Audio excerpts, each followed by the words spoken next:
Hi friends, welcome back to a lifestyle. இன்றைக்கி நம்ம இந்த வீடியோவில் பார்க்க போகிற ரெசிபி பன்னீர் சோயா ரெண்டும் வச்சு எப்படி ஒரு பிரியாணி ரெசிபி பண்ணலாம் அப்படிங்கிறத பார்க்கலாம். இந்த பிரியாணி ரெசிபி நீங்கள் வெயிட் லாஸ் பண்ணுறவங்க கூட செஞ்சு சாப்பிட்லாம். ரொம்ப ஹெல்த்தியாக ரிச் ப்ரோட்டீனாக தான் இருக்கும். வாங்க இது எப்படி செய்யலாம் அப்படிங்கிறத பார்க்கலாம். இது செய்கிறதுக்கு நான் இன்றைக்கி 400 கிராம்ஸ் அளவுக்கு பன்னீர் எடுத்துகிட்டு அதை நல்லா பெரிய பெரிய க்யூப்ஸாக கட் பண்ணி வச்சுக்கிட்டேன். கட் பண்ண க்யூப்ஸ் ஒரு பவுலில் சேர்த்துட்டு அது கூட தயிர், red chilli powder, garam masala, salt இதெல்லாம் சேர்த்துட்டு நல்லா சாட்டே பண்ணிவிட்டு ஒரு 1/2 hour ஊற வச்சிடலாம். சைட்லேயே நான் 1 கப் அளவுக்கு சோயா சங்க்ஸ் எடுத்து சுடுதண்ணியில் போட்டு நல்லா பிழிஞ்சு எடுத்து வச்சுட்டேன். அது கூடயுமே தயிரும், red chilli powder, garam masala, salt இது 3மே சேர்த்துட்டு நல்லா மிக்ஸ் பண்ணிவிட்டு அதையும் ஒரு 1/2 hour ஊற வச்சிடலாம். இப்போது நம்ம ஆல்ரெடி சாட்டே பண்ணி வச்ச பன்னீரை நம்ம டோஸ்ட் பண்ணி எடுத்துடலாம்.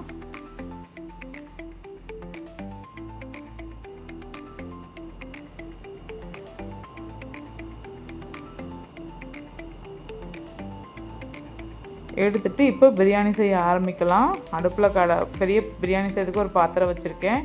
அது கூடயே எண்ணெயும் நெய்யும் சேர்த்துக்கோங்க. சேர்த்துட்டு பட்டை, கிராம்பு, ஏலக்காய், நட்சத்திர சோம்பு எல்லாம் சேர்த்துட்டு நல்லா பொரிய விடணும். பொரிஞ்சதுக்கு அப்புறமா நான் இன்றைக்கி 3 வெங்காயம் நல்லா நீளவாக்கில் கட் பண்ணி சேர்த்துருக்கேன். வெங்காயம் நல்லா சேர்த்துட்டு வதக்கி விட்டுட்டு நல்லா கோல்டன் ப்ரௌன் ஆனவுடனே தக்காளி சேர்த்துக்கோங்க. தக்காளியோட அளவு கொஞ்சம் இந்த பிரியாணிக்கு நீங்கள் சேர்த்து எடுத்துக்கணும்.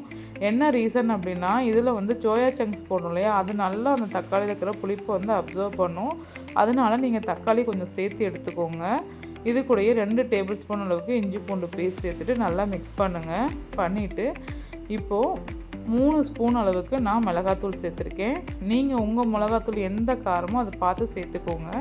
இது கூடயே நான் வீட்டில் அடித்த பிரியாணி மசாலா ரெடிமேடாக அந்த டைம்லேயே தான் அடிப்பேன் வறுத்து, அந்த மசாலாவை இது கூடயே சேர்த்துக்கிறேன். சேர்த்துட்டு நல்லா மிக்ஸ் பண்ணிவிட்டு இப்போ ஆல்ரெடி ஊற வச்சுக்கிற சோயா சங்க்ஸை இது கூட சேர்த்துக்கலாம். சேர்த்துட்டு நல்லா மிக்ஸ் பண்ணுங்கள். இது கூடயே 1 கப் அளவுக்கு புதினா, கொத்தமல்லி ரெண்டையும் கழுவி நல்லா வாஷ் பண்ணி வச்சுருக்கேன், அதையும் சேர்த்துக்கலாம். சேர்த்துட்டு மிக்ஸ் பண்ணுங்கள். இது கூட 1/2 கப் அளவுக்கு தயிர் அதுவும் சேர்த்துட்டு நல்லா மிக்ஸ் பண்ணி விட்டுட்டு ஒரு 1/2 கப் அளவுக்கு பச்சை பட்டாணி இது கூட சேர்க்கணும்.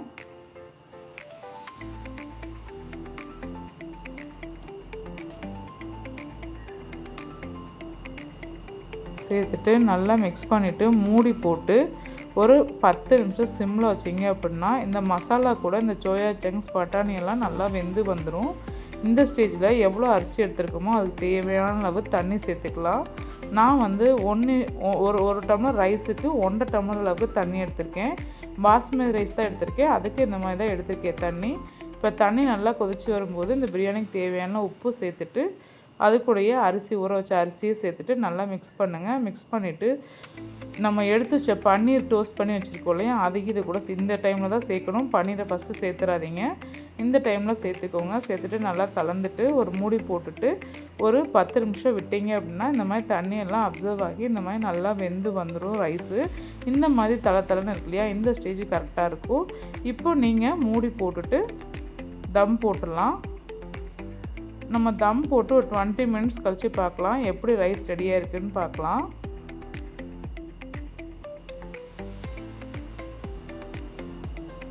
ஸோ 20 மினிட்ஸ்க்கு அப்புறம் நான் தம்மை ரிலீஸ் பண்ணி காமிக்கிறேன். பாருங்கள், ரைஸ் சைட்லேருந்து நல்லா உடச்சி விட்டு பாருங்கள் எந்த அளவுக்கு ஒரு ரைஸ் ஒன்று கூட ஒன்று ஒட்டாமல் அவ்வளோ அழகாக வந்திருக்கு. நீங்களும் இந்த பிரியாணி ரெசிபி செஞ்சு பாருங்கள். எதனால் இது வெயிட் லாஸ்க்கு யூஸ் ஆகும்னு கேட்டேன்னா, வெயிட் லாஸில் இருக்கிறவங்களுக்கு பிரியாணி சாப்பிட்ணும் ரொம்ப டெம்ப்ட் ஆகும். அந்த டைமில் நீங்கள் ரைஸோட அளவு கம்மி பண்ணிவிட்டு பன்னீர், சோயாஸ் இதெல்லாம் நீங்கள் அதிகம் பண்ணி செஞ்சு சாப்பிட்டுக்கலாம்.